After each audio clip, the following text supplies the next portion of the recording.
What does this, tell you? Does it send chills down your spine? Because then we also understand just how we have problems with employment in the country, and that perhaps many of us would at one point wish to travel abroad, to seek greener pastures. Today, well, as is my custom, I almost always meet young people trying to secure jobs. Let's have the mic up. Trying to secure jobs abroad from the recruitment agencies. Some which I know are not accredited or licensed.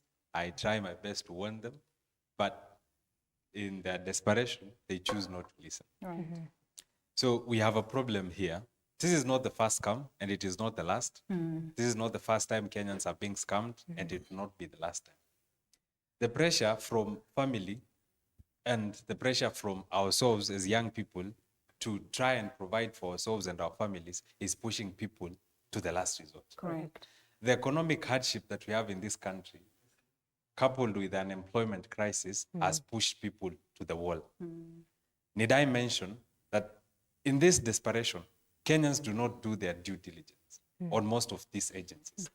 There is a sound procedure and process on how to verify an agency, on how to do your due diligence before you travel with an agency to work abroad.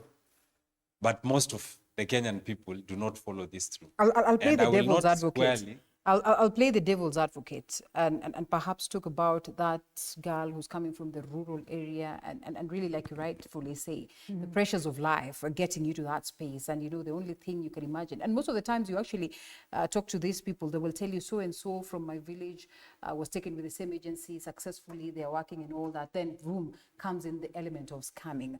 I mean, is it for Kenyans to strongly do their due diligence, or perhaps for the government to, as well, work so hard on the element of civic education, so that people are constantly reminded of the possibilities that of being scammed, even at those rural levels? This is a multifaceted problem. I started with the problem that is Kenyans. Okay. And I will go to the problem that is the Ministry of Labor, the Ministry of Foreign Affairs, and NEA. Okay. Because they still have a problem in that we have licensed agencies. The trust pin is talking about, I know where it's located. I know their offices. They even have rented an entire office block. And NEA knows where they operate from. And they are licensed. That makes it worse. Okay. You have a licensed agency that is scamming Kenyans. So who's at fault here? The ministry is at fault. NEA is at fault. Why are these agencies allowed to work and allowed to continue scamming Kenyans from one scam to the other? Because Rish Kamuge, who is the CEO of TrustPin, has scammed Kenyans severally. This is not the first time. But And she of course, always gets away. we're not here in the business of character assassination, but of course, if this is in the public domain, it must be mentioned. it is in the we do public not belabor on that. Yes. So, as I was saying, we have a problem in the ministry in that the ministry has licensed agencies that are still scamming Kenyans. I would understand if an agency is not accredited and it is not licensed, but it is scamming Kenyans. I cannot understand that a licensed agency that has scammed Kenyans before still is scamming Kenyans in 2024, and the ministry is doing nothing about it.